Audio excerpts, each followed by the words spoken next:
Welcome to Man Does Tech, where I solve the problems you didn't even know you had.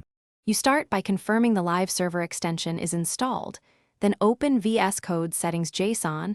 That's the only reliable place to change the Go Live browser. Once done, locate or add the setting named Live Server. Settings, Custom Browser. You do this because the GUI control doesn't persist a custom browser reliably. Editing settings. JSON gives a deterministic, repeatable preference. Make sure to know the exact browser identifier string. For example, use Chrome, Firefox, or Edge depending on your system. You now edit settings. JSON directly.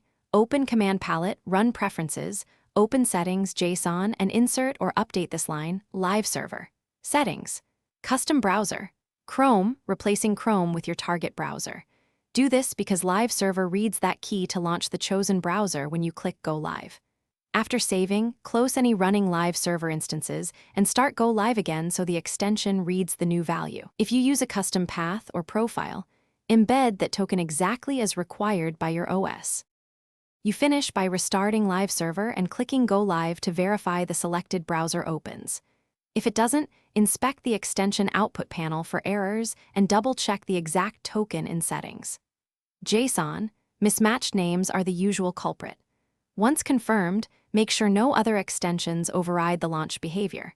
If problems persist, temporarily remove other live server-related keys in settings. JSON and try again. That isolates conflicts, so you can reproduce a clean launch in your chosen browser. Thanks for watching. If you found this helpful, don't forget to like and subscribe.